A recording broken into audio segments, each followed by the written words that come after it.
Namaste and welcome. So I'll begin with a cartoon I just saw where there's a praying mantis who's lying on a psychiatrist's couch. And he's saying, honestly, doctor, I tried to keep the lines of communication open, but it was easier just to eat him.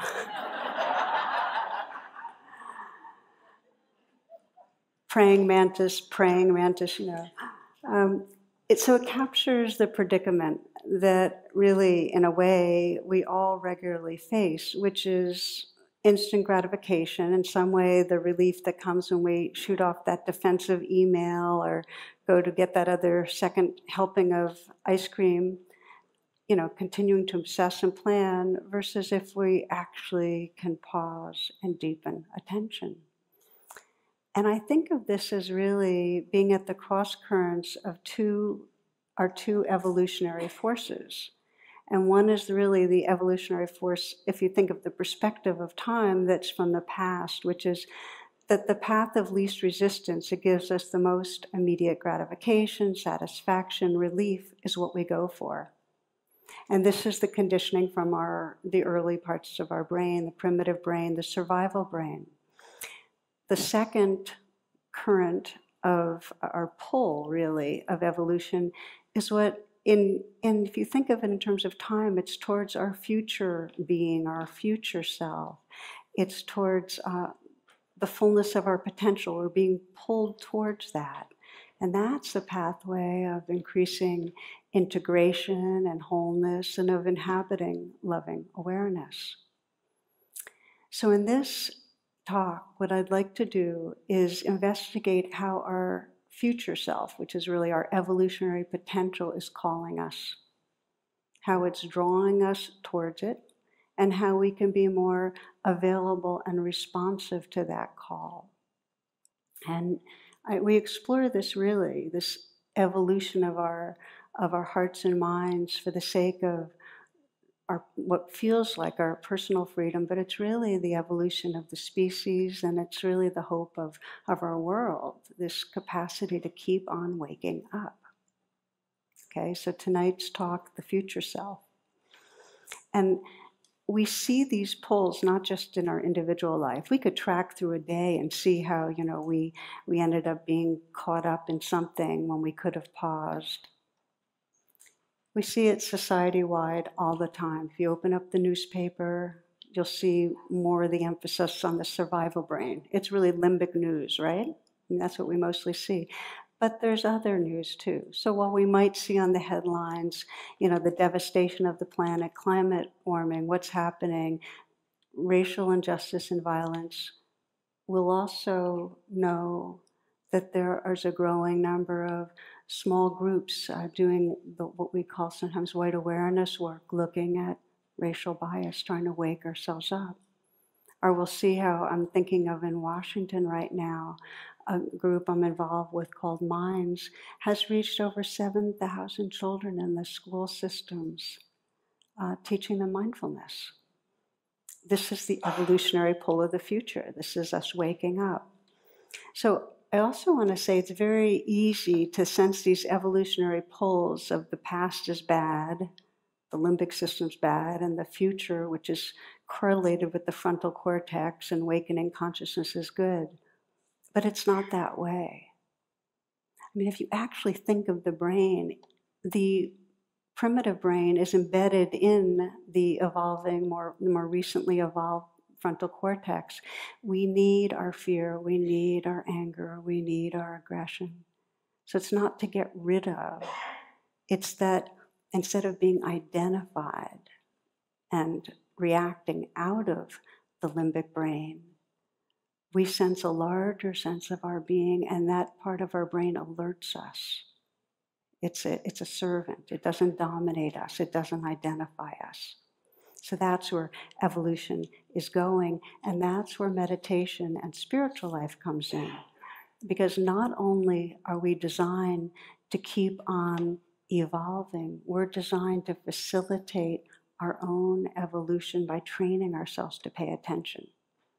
And that is how evolution designed us to wake up, that we can learn to pay attention to how we're caught in reactive patterns and judging and jealousy and defendedness, and learn to pay attention. So a story that I like to share now and then that to me is a great illustration of this evolving is it's a mythological story from Scandinavia. And it takes place in a little kingdom where the king and queen realize that they have run into very dicey financial times. They're having a really hard time keeping up and maintaining the castle and so on. And they'd love to have a little help from the dragon's hoard. He has got a lot. But they have to make a deal, and it's a kind of difficult deal, but they have to trade a lot of the dragon's gold for their daughter, her hand in marriage. And she doesn't like this at all, but she's a resourceful princess, so she goes out to a very wise woman who has, 20 grandchildren and so on herself, and says, look, what am I going to do? I'm betrothed to the dragon. How do I deal with this? And this wise old woman has a really good idea, and she whispers into her ear and tells her what to do. Okay, so the wedding day comes, and it's a little difficult. Everybody in the court and big celebration, and here she is with her new beloved, the dragon. And then they retire to the bridal chambers, and the dragon turns to her and says, well, dear, isn't it time to consummate our wedding? And she says, oh, yes, dear husband, but first I have to do something. I have to remove one of my wedding gowns. Isn't that so? And he goes, oh, absolutely, please. And so she does that, but it turns out, and she says to him, as I do that, I'd like one favor from you.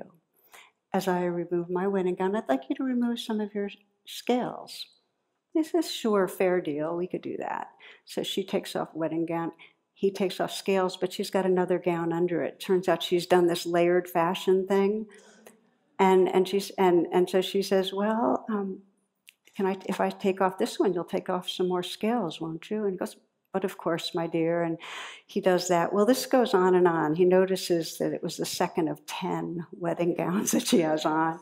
Each one she takes off, each time he's, taking off his scales. And 4, 5, 6, his dragon claws had to dig deeper and deeper into his own flesh and skin, peeling off other layers. The 8th, the dragon's down to taking off parts of himself that were stuck.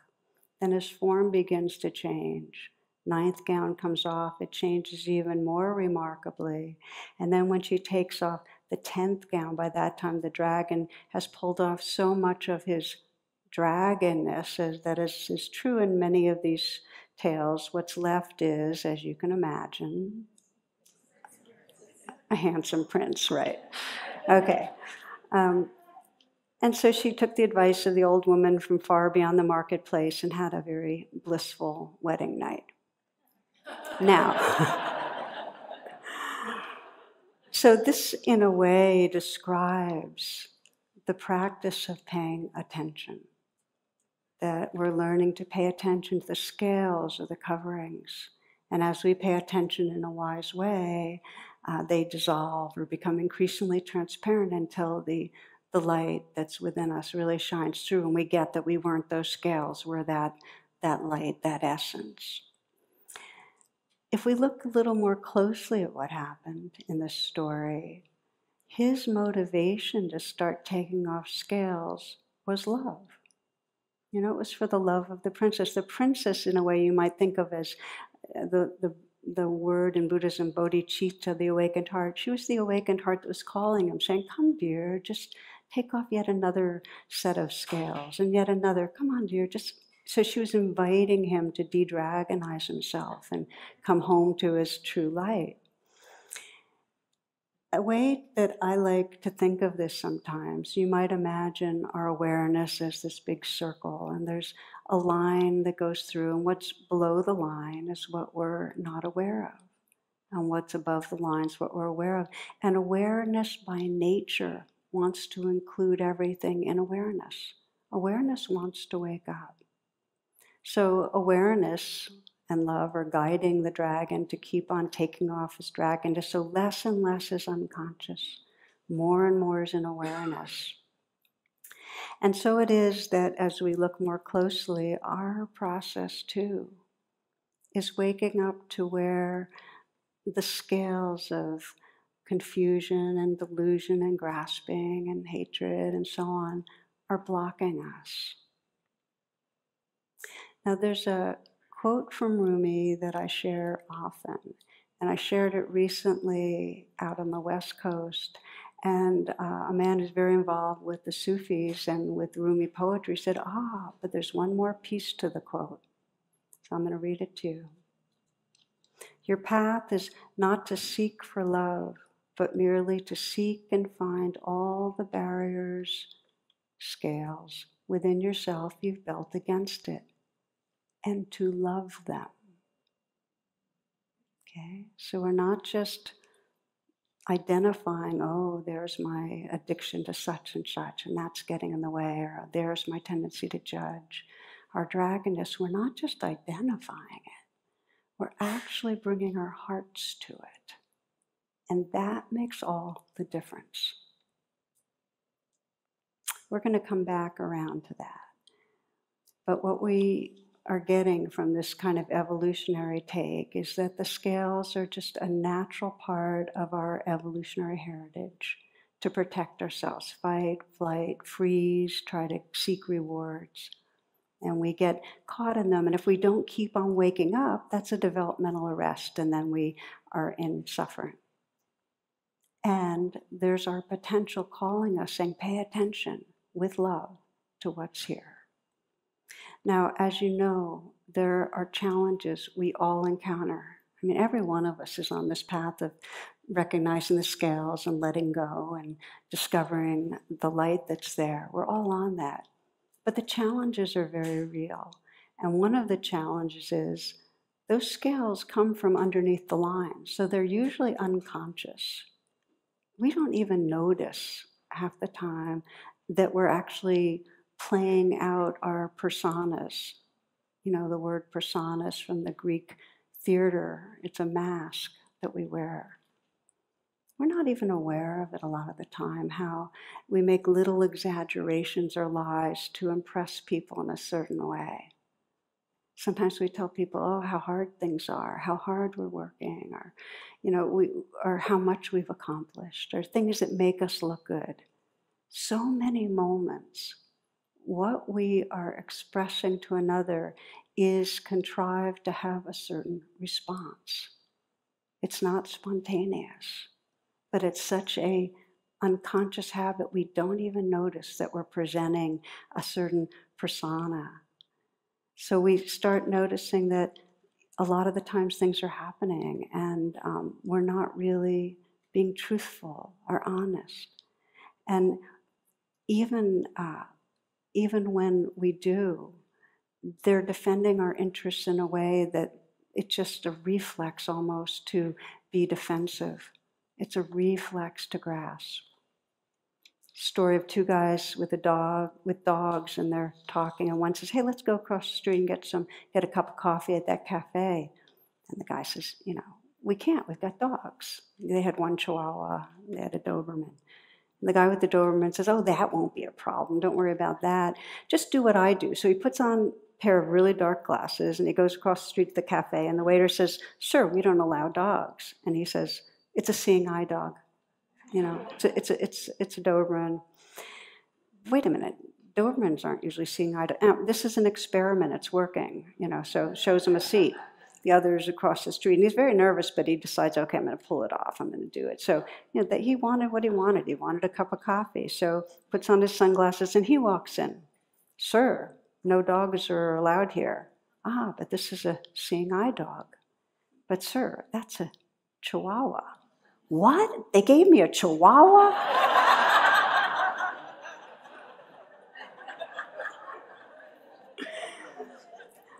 I want to say on the record that one came from my husband, Jonathan Faust. We accuse each other of taking each other's material, so I thought I'd honor.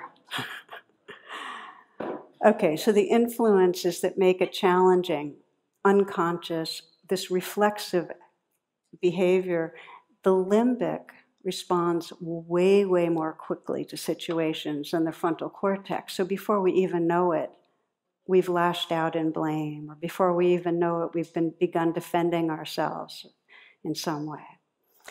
The other piece that makes it really challenging is that it's just these scales are such deep habits in our nervous system. If you think of neural pathways, we've run these pathways over and over and over again, and we've used our anger over and over again.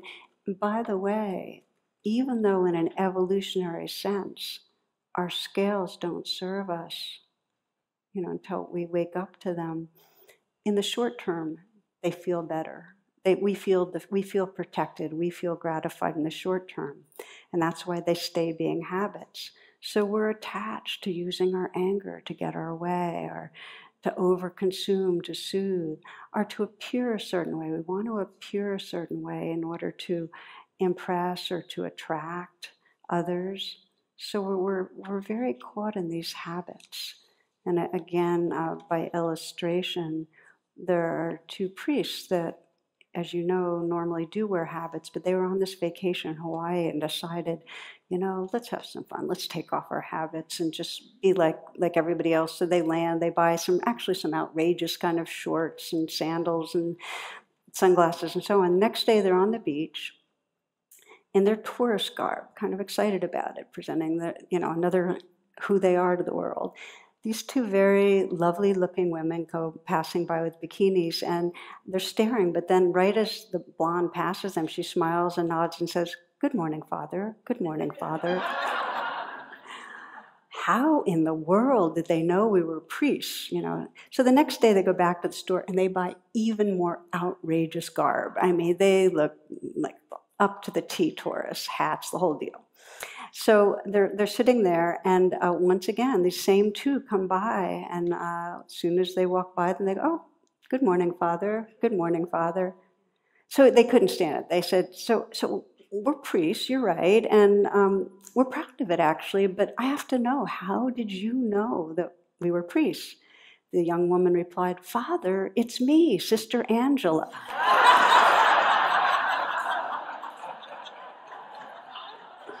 "Father, it's me, Sister Angela." I don't know why, I love that one. So, different kind of habit, right? But anyway, we get very hitched to them. The last thing I want to mention on the challenges of letting go of our covering and really opening to the evolved expression of what we are is that we hate our covering. In other words, not only do we have all these habits of pretending and trying to seek approval and over-consuming and defending and aggressing, we hate the scales. We don't like our dragonness. That's what we refer to as second arrowing, adding the second arrow. And that's what actually solidifies the scales. It's like adding a scale to a scale. So it gets really pasted on very, very thick.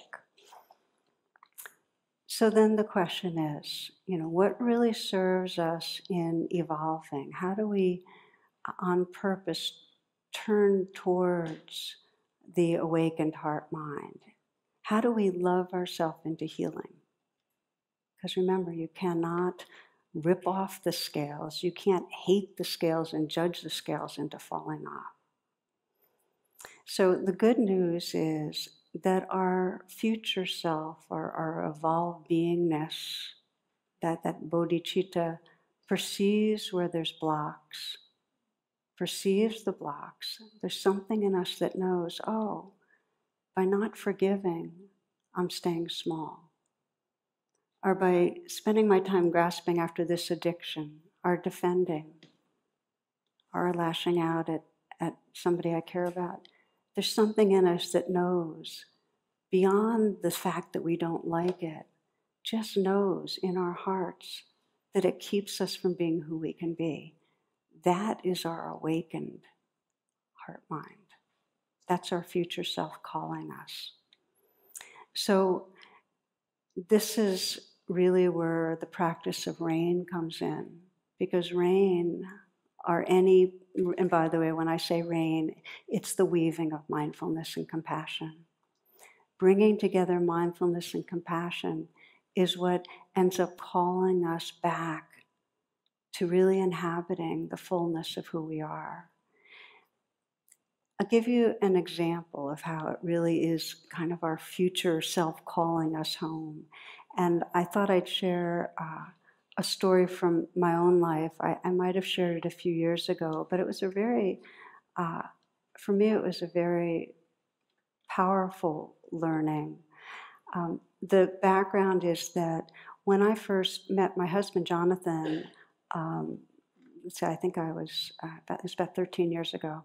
I was running 5 days a week and very, very active and, very into being outside and physical. And within 2 years of living together, I could barely walk up inclines. I couldn't swim. I was in this downward spiral. So all the things that when we first got together, we celebrated and loved doing, the boogie boarding in the ocean, whether it was biking, hiking, we couldn't do it.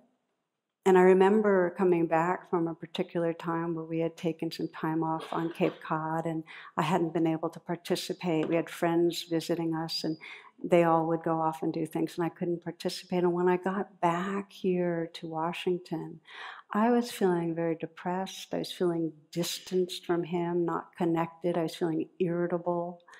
I was judging both of us. And I remember one afternoon kind of lying on our hammock and I was just feeling this wave of sadness. And underneath the sadness was this I missed our connection. And that was the voice of bodhicitta, the heart, the more awake heart mind saying, oh, there's something sweet that's here, but you're missing. And so that was an invitation to deepen attention. So that's when I started attending to the scales. The scales were my judgment and my distancing and my blaming and so on. And so the recognizing and allowing of RAIN, many of you are familiar. If you're not, it's an acronym that's pretty simple. Recognize and allow was really recognizing how cut off and depressed I was and just letting those feelings be there as the allowing. And then when I was investigating, what is it I'm really not wanting to feel? I felt this kind of sinking ache and fear and this vulnerability that really had to do with shame. And the shame was, and the belief was that I'm not the woman he married. It's like, I'm pulling his life down. I'm getting old and infirm and not lovable. And that was really hard to feel. That was the investigating. It was this shame about who I was becoming as a sick person. And when I sensed that deep inquiry of how does this want me to be with it, it was really a very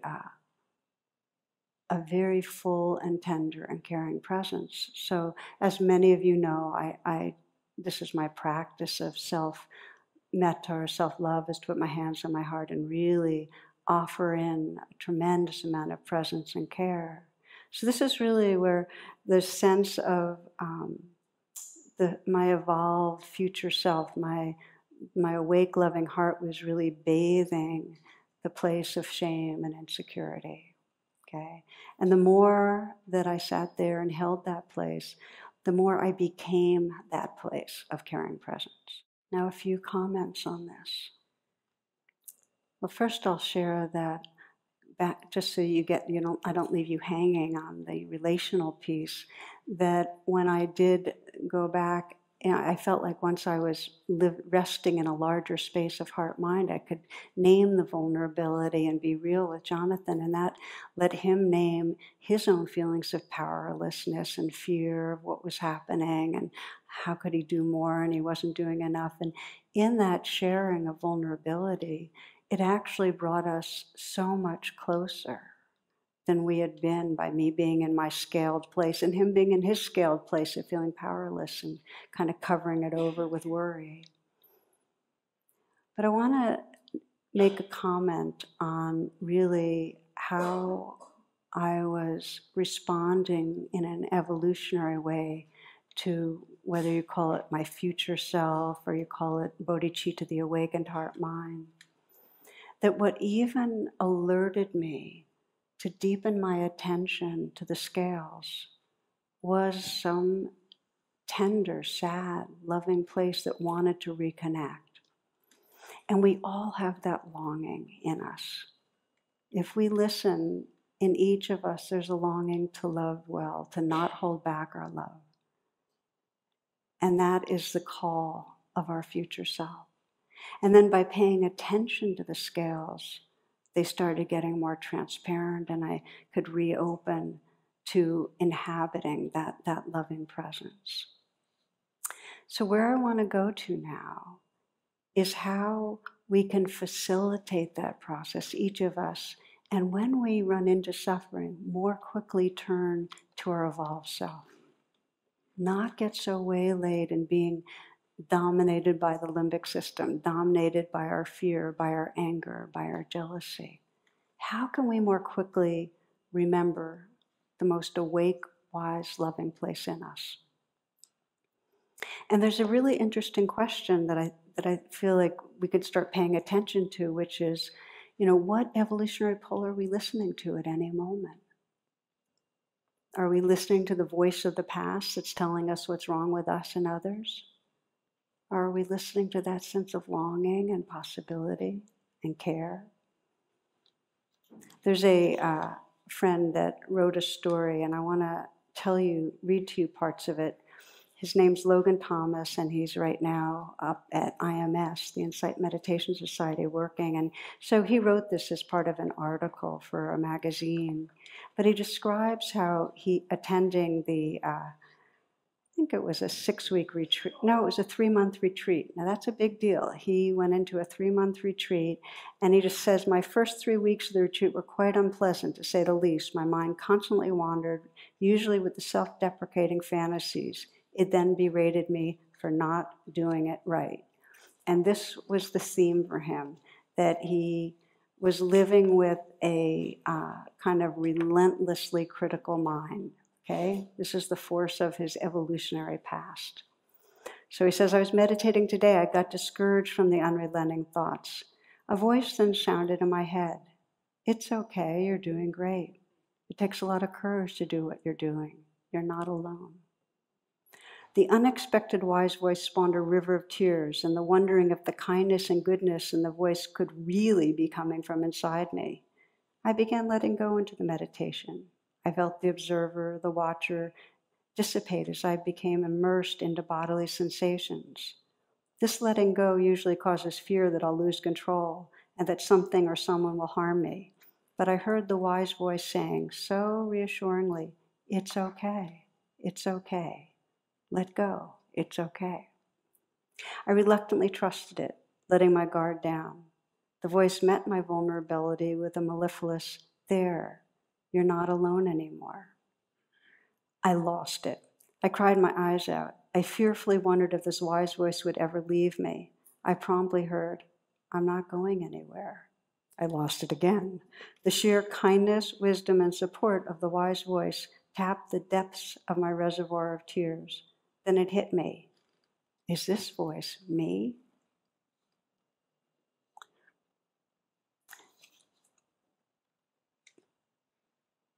As part of his practice, it's really to listen to and trust in a growing way that voice. And it's such a clear expression of evolution, that the pull from the past, the force of the critical voice that still takes over and is incredibly convincing, and this pull from his evolutionary potential, the future self, which is the wise voice. And so for each of us, there are different ways that we can begin to listen for and cultivate a relationship with and respond to the most awake part of our being. Each one of you who's listening right now has that awakeness and can deepen your relationship with it. So I'd like to lead you in a short guided practice that's called Calling on Your Future Self. And as you adjust how you're sitting, I'd just like to name that if the metaphor of your future self doesn't sit well for you, you can just say, calling on your most awake, loving heart, calling on bodhicitta, taking refuge in bodhicitta, in your awake heart mind. However you like to language it. So when you hear me use the words future self, please feel free to translate if that's helpful. But for many, you'll find that it's actually a skillful and useful term, so you might experiment. Okay, so finding a comfortable position, and take some moments to, on purpose, relax. You might take a nice, long, deep in-breath.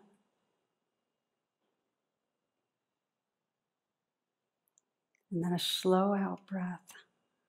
Long, slow out-breath, and feel the sensations of letting go. Letting go of any tension or tightness in your body. And then a nice, full, deep in-breath again. And again, with the out-breath, see if you can soften and loosen through the shoulders, the hands, the chest, the belly. Inhaling, nice, long, deep in-breath again. And with the out-breath, just letting go of whatever might not be necessary to hold on to. Letting go, letting go. And letting your breath resume in its natural rhythm.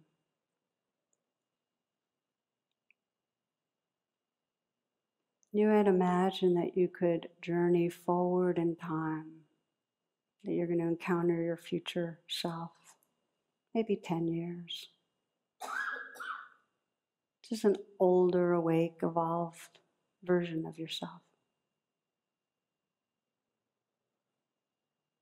If you're young, you might imagine it as 20 years. You might sense where this future self is living, kind of the space that they're in.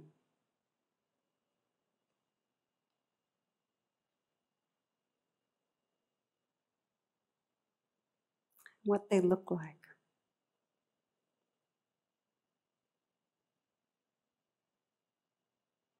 And what the feeling of their presence is like.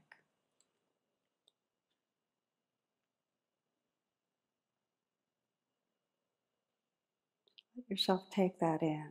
What's the feeling of your future self's presence like?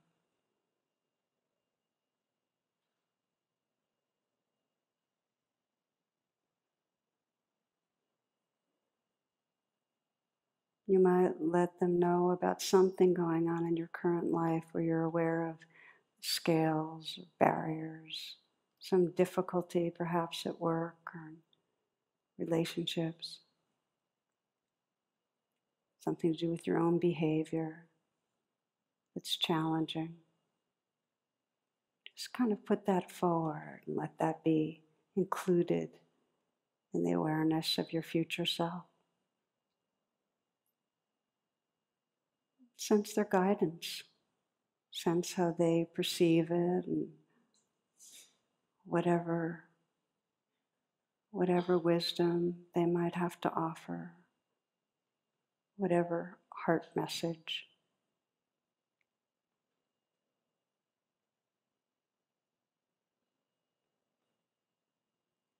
Just be receptive. Listen with an open heart.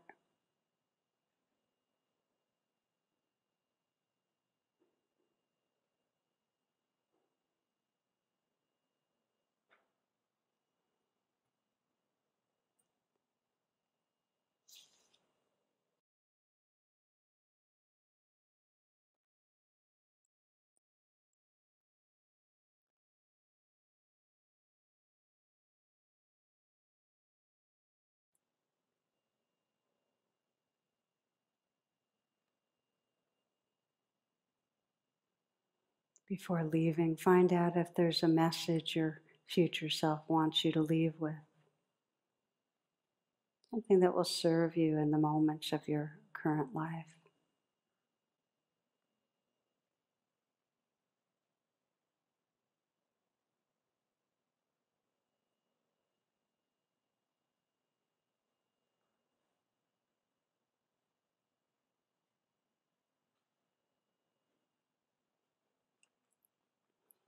And take a moment to imagine the feeling and the wisdom and the heart of your future self filling you. Sense that energy and awakeness, kindness, just filling you.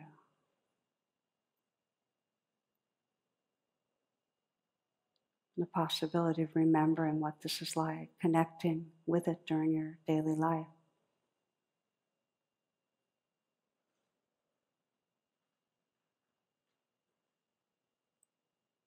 Returning to this moment and sensing what you're carrying with you.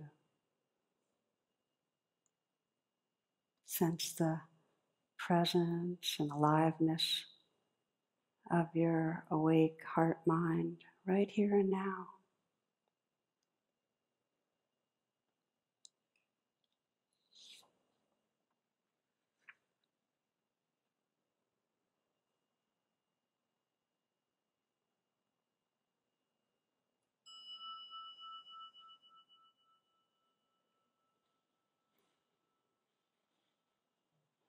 The poet Rumi says, sometimes you hear a voice through the door calling you, as a fish out of water hears the surfs come back.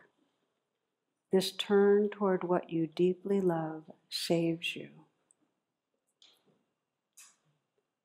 This turn toward what you deeply love saves you.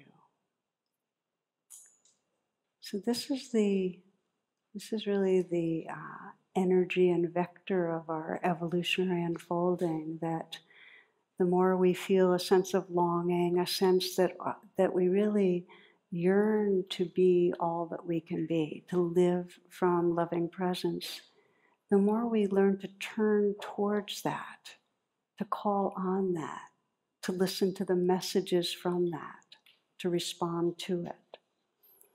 So it's like any other practice. The more you call on bodhicitta, your future self, the more you turn again and again towards it, listen, the more you're actually creating neural pathways in the brain that correlate with compassion and wisdom. You're going to be more awake.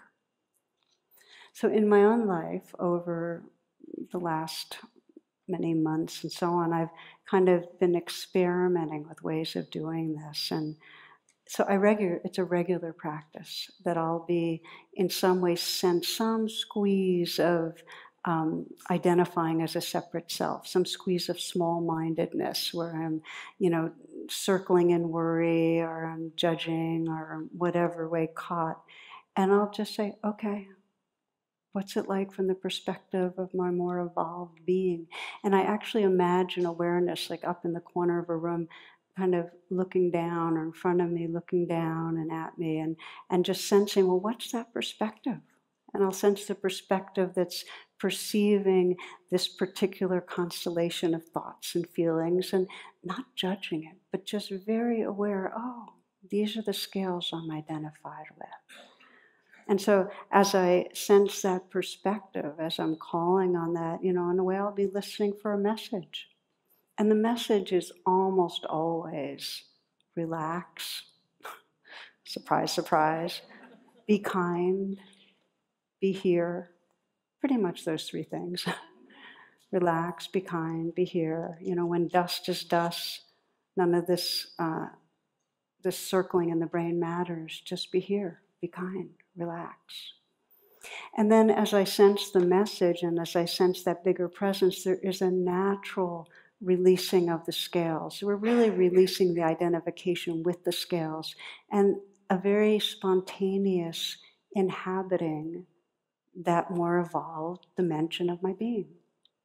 But I do it over and over. And here's a couple of interesting pieces from cognitive science to encourage you, which is when you coach yourself or hear in a guided meditation the invitation to imagine something that you know about, to imagine your future self, to imagine the awakened heart mind, to imagine a pink elephant, for instance, okay? If I say imagine a pink elephant, it's harder not to perceive it than to perceive it. Once something's presented, imagine your future self. It's harder to move your attention away from that and forget it and try not to experience it because it exists. There's in reality an awakened part of your being. So cognitive science has shown that it's more work for the brain to not think of a pink elephant. So that's one thing to know about that I think is really interesting. And the other thing that cognitive science knows is that you can imagine something and practice it in your mind, and it will not only change neural pathways, it'll change your physiology and your psychology, like if you want to practice your tennis serve. How many of you have tried this out with sports? Is anybody where you imagine a move? Well, if you visualize the perfect tennis serve over and over again, you're actually training your nervous system to do it. If over and over again you take refuge in bodhicitta, in the awakened heart mind, you actually are training yourself to come home to your full potential being. So a couple more words to say about that. One is that it's really natural that we will keep being tugged by the primitive wants and fears and all the ways they express themselves. So it's part of evolution's kind of design that we can begin to imagine and repeatedly reach towards what's possible. The poet Rilke puts it this way: God speaks to each of us as he makes us, then walks with us silently out of the night. These are the words we dimly hear. You, sent out beyond your recall, go to the limits of your longing. Embody me. Flare out like a flame and make big shadows I can move in. Let everything happen to you, beauty and terror. Just keep going. No feeling is final. Don't let yourself lose me. Nearby is the country they call life. You will know it by its seriousness. Give me your hand. So we begin to hold hands more and more with the awakened heart mind, to listen to its wisdom, to be guided by its wisdom, to actually feel that heart space holding us. Finally, does it really belong to us? Again, when we investigate, there's nothing to own it. It's just here. In fact, what we perceive as my future self is a field of awake, tender awareness that's your future self and your future self and yours. It's just a field that's available and living through and the source of all of us. So I'm offering a phrase and a guided meditation that's called by the Buddhist a skillful means. It's really useful when you're stuck in kind of everyday mind and feeling somewhat limited and in your story. Then my future self, wow, okay, there is something more. And then as you deepen in your sense of it, you discover it's always already here. Finally, to say that it's here in all of us, no matter how stuck we are, no matter how lost we feel. I remember some years ago a story Rachel Raymond told about. She's a physician, a wise woman, and she described how a man named Tim his father had Alzheimer's, and it had been for 10 years of his life, and despite the devoted care of his mother, he had deteriorated and wasn't able to speak or do much. And so one Sunday, Tim's mother was out doing shopping, and he and his brother, they were 15 and 17, were watching football, and his father was nearby in a chair. And she writes this: suddenly he slumped forward and fell to the floor. Both sons realized immediately that something was terribly wrong. His color was gray and his breath uneven and rasping. Frightened, Tim's older brother told him to call 911. Before he could respond, a voice he had not heard in 10 years, his father hadn't spoken for 10 years, a voice he could barely remember, interrupted. Don't call 911, son. Just tell your mother that I love her. Tell her I'm all right. And Tim's father died. So Tim's a cardiologist, and they did an autopsy and so on. His entire brain had been destroyed by a disease, and yet bodhicitta was there. Consciousness, awareness was there. And this is the mystery, that we can be in any state of mind. We can be reactive, we can be angry, we can feel small, we can feel hateful. Bodhicitta is the life that lives through us. The consciousness and heart is always there and always available. And you can begin this practice in any moment of just saying, okay, right now, and I invite you to check it out right this moment, even as you're listening, just to close your eyes and say, right now, this moment. And from your sincerity, please may I sense that awakened heart mind, my future self, the evolved, wisest, most loving part of me. May I sense that presence right here.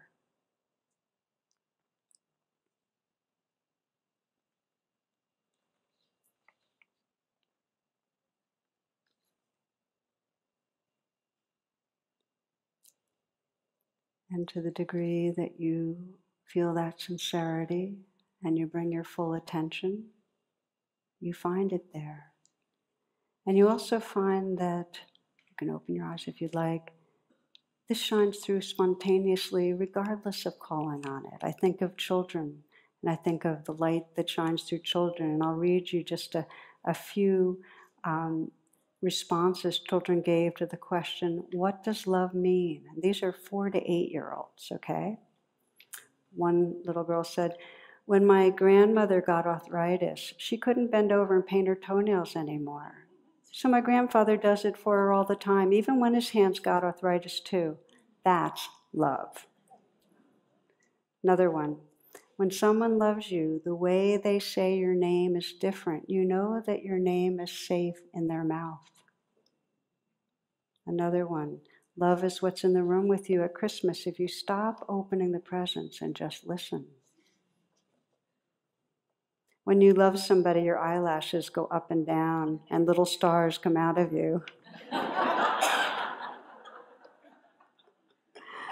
When you tell someone something bad about yourself and you're scared they won't love you anymore, but then you get surprised because not only do they still love you, they love you even more.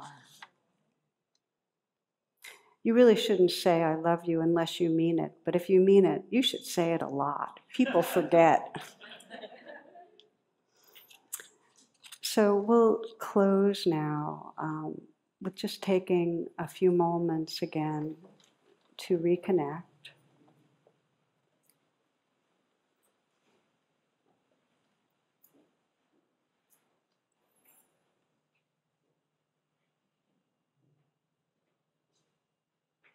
As you come into stillness, again, feel this body breathing.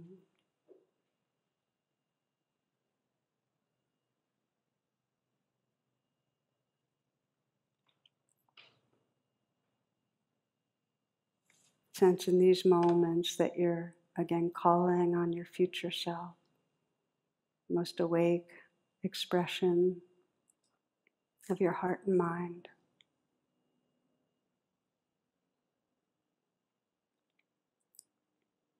Your heart, when it's full and not holding back love, just really open, tender.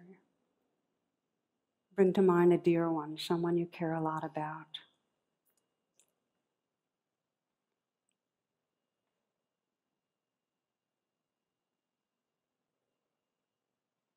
As you look through these eyes of wisdom and with this open heart, just sense this person, how the light of bodhicitta, how their most awake heart mind lives through them. You sense the aliveness and humor, intelligence, sensitivity, kindness, the expressions of their most evolved consciousness, how that lives through them.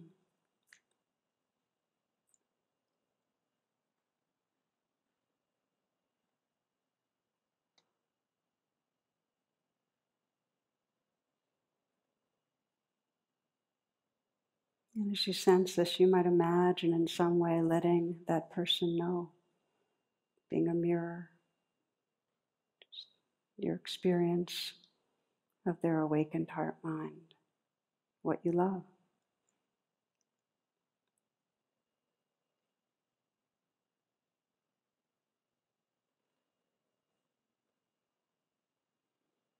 Sensing how when we see the goodness and we acknowledge it, it makes it burn even brighter in both of us.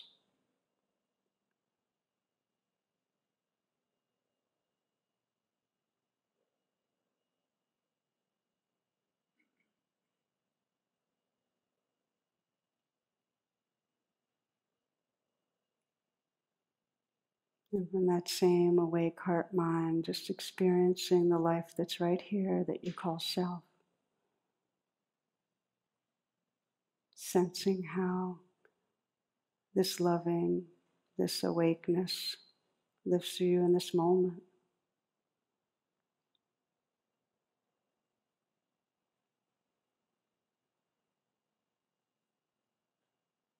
And sensing how this heart of bodhicitta is vast and inclusive. So you can sense all those who are listening right now to this here and around the world.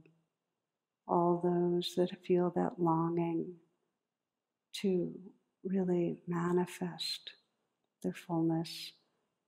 All those who that longing is still unconscious, but in their depth want to wake up, be whole. Sensing all of us, all beings everywhere in this awakened heart. All species, sensing that you can hold the earth, our mother, in your lap, and all beings everywhere in this heart. And we close with the simple prayer that all beings awaken to the loving presence that is our shared source. And that all beings might live from that loving presence. May there be peace on earth and peace everywhere. May all beings everywhere awaken and be free.